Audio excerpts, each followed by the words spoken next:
Greetings, everyone. I'm your fellow film fan, Jimmy Overton. I've also had the honor of being the host at Monday at the Movies, a weekly classic film series presented by the historic Wayne Theater Ross Performing Arts Center right here in Waynesboro, Virginia. As you know, because of government restrictions on social gatherings, the theater is temporarily closed. And yet we like to stay in touch with you, and we invite you to stay in touch with us by either visiting the Historic Wayne Theater website, Facebook page, or hashtag at home with the Wayne. Hashtag at home with the Wayne. Many of our Monday night fans, movie fans and patrons, have been following the regularly scheduled films that have been preempted because of the quarantine from the safety of their home.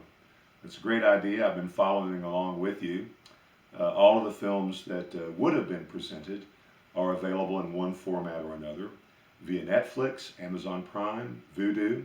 So just put the movie in your queue and sit at home, have some popcorn, and enjoy the film. And when the smoke clears on all this, we'll put our heads together and have a little cinema chat about some of these great films. At home, at hashtag at home with the Wayne, hashtag at home with the Wayne, you'll also find many very entertaining and interesting posts from other associates of the theater that I'm sure you'll very much enjoy. Consider making a donation. It's a very, very challenging time right now for the theater. But they're hanging in there, and we're going to be able to get back in there in front of the big screen at one point in time. But they need your support right now. No donation is too small or too large.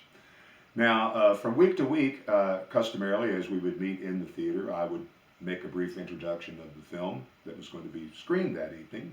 So my introductions from week to week can also be found at hashtag at home with the Wayne. So let's get to it. The film for Monday, June the 8th, is a big event. When people talk about movie magic, this is the kind of film that comes to mind, if not the film that comes to mind. From 1939, The Wizard of Oz.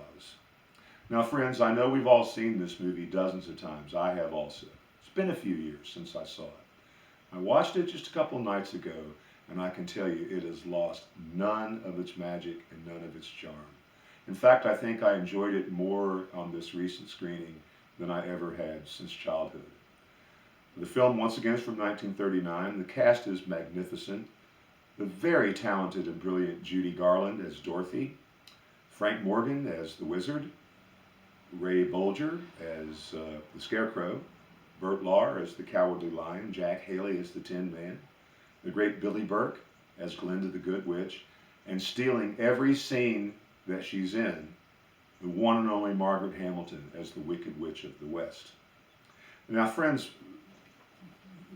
this film is a classic, and I was looking into it to prepare the introduction today, and I discovered some information about it, about which I knew nothing.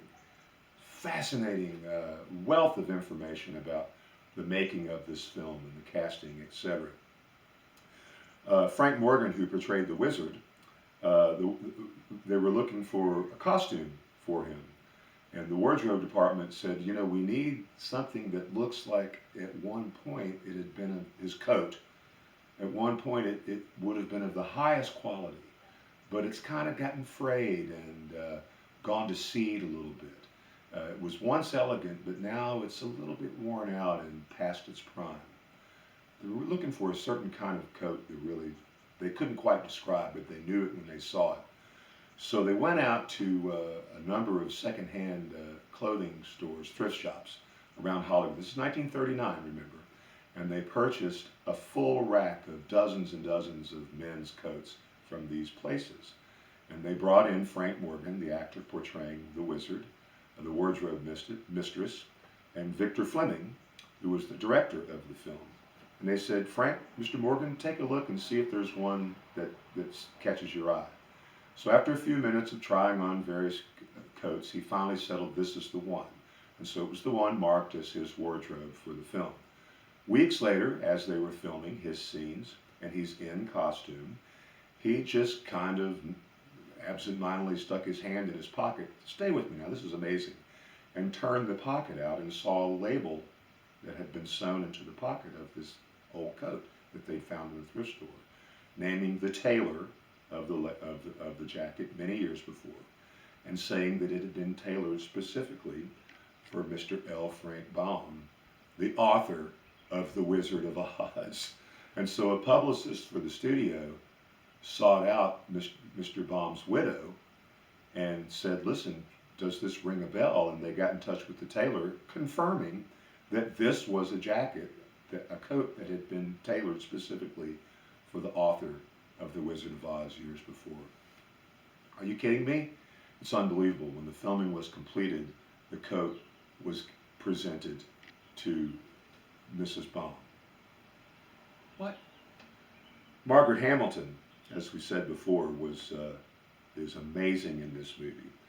She was a big fan of the original Oz books and was really over the top when her agent said, you're being considered for a role in this film of these books that you've always admired. And Margaret says, you know, I just can't tell you how exciting this is. What role are they thinking of for me? And her agent said, are you kidding me? The witch, of course. Oh, thanks for typecasting me for the rest of my career. But it's amazing. Many of the Wicked Witches of the West scenes were either trimmed or deleted entirely, as Margaret Hamilton's performance was thought to be too frightening for audiences. I would love to see that footage from the cutting room floor, because it's frightening enough what's in there. Can't imagine. Judy Garland, however, found it very difficult to simulate fear in her acting scenes with Margaret Hamilton, because Margaret Hamilton was actually a very, very sweet lady, and they got along famously. Judy Garland's portrayal, this is amazing, just backstory, the kind of information that I really puts layers of meaning on a film. Judy Garland's portrayal as Dorothy was the main inspiration for the character of Mary Ann on Gilligan's Island. Judy received a special pint-sized junior Oscar for her great achievement. She wasn't a Best Actress Oscar or anything like that, but they thought the Academy felt that her Oscar was that her performance was so significant and so important that they wanted to commemorate her in some way. So they gave her a mini Oscar, a juvenile Oscar, for her contribution to the movies that year. And she always referred to it as the Munchkin Award. Interestingly about the Munchkins also, that many of them were refugees from Hitler's Europe because of their physical handicap, would have been marked for destruction, and came to Hollywood, and some of them had gotten little bit parts in B-westerns and things like that. And all of a sudden they wanted Munchkinland, and it was some of the most significant work that many of these little people were ever able to do. There was a little village that was created for them up in the Hollywood Hills that exists to this day, with little miniature bungalows and chalets up through there. The iconic red slippers, the ruby red slippers that Dorothy wears throughout the film, were so painful for her to wear that it was decided that she could only wear them for 15 or 20 minutes at a time. And so it was decided that the only time that she would actually be in these slippers were when the slippers could be seen on the screen. They were in the frame of the motion picture. And so as she's clicking her heels, there's no place like home, all that kind of stuff, she's wearing the slippers. And as she's dancing down the yellow brick road with her friends, you see the slippers. It was carefully, the camera work was blocked out carefully so that when she didn't need to wear the slippers, she wouldn't have to suffer through the pain of wearing them. And this can be, there's one little slip as they're all dancing around. The Tin Man is dancing, and you blink, you miss it, but the Tin Man falls over backwards, and Dorothy comes to his rescue to pick him up. And ever so briefly, you can see her in her street running shoes slip past the editing room. Of course, her slippers now reside in the Smithsonian Institution, where they will live forever. The song Over the Rainbow was ranked #1 by the American Film Institute as the 100 greatest songs in American films. It also won the Academy Award that year for Best Motion Picture Song. A recent study claimed that this is the most watched movie in film history, largely due to the number of television screenings each year, as well as the various video, DVD, Blu-ray releases. It has enabled children of every and all generations to see it, and it will live in the hearts of young people, young and old, until the end of time, my friends. One of the greatest motion pictures ever made. Do not miss it. This Monday, let's watch it together. The Wizard of Oz. And until we meet again, make it a double feature. Thank you.